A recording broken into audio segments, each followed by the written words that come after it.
Brièvement, depuis, allez, depuis toujours, depuis que voilà, mes premiers souvenirs, les gens, en France disaient, «Ouais, on s'en fout de ce qui se passe, à l'étranger, occupons-nous de ce qui se passe en France».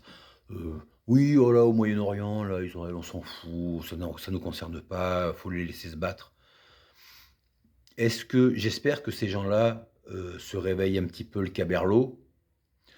Par exemple, en voyant le sort qui est réservé aux chrétiens de là-bas, hein. Tous ces gens qui ont découvert d'un coup là, Jésus, grâce au grand remplacement.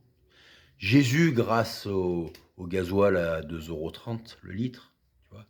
Jésus, grâce à Macron quoi en fait, hein. Voilà, tous ces chrétiens d'opportunité, tu vois?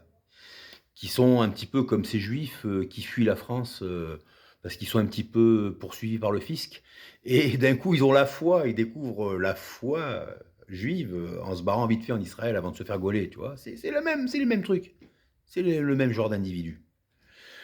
Donc j'espère que ces gens-là, ces espèces de chrétiens qui visiblement se sentent concernés par le sort des chrétiens, au Liban, par exemple, vu que c'est Israël qui bombarde. Mais c'est bizarre. La plupart de ces gens-là n'étaient même pas au courant, il y a encore quelques mois, que le Liban est au départ un pays chrétien, qui a été, et donc les chrétiens ont été grands remplacés. Donc ils vont peut-être commencer à comprendre que ce qui se passe dans certaines contrées, en dehors de leur de leur rue, de leur cour en bas de chez eux là, eh beh, finit par avoir un impact dans leur cour en bas de chez eux. Voilà. Ils commencent peut-être à se réveiller. Et c'est pour ça qu'il faut s'intéresser, non seulement à ce qui se passe au Proche-Orient, mais partout ailleurs.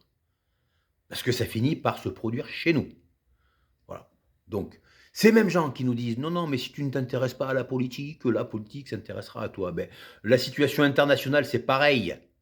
Alors, secouez un peu là.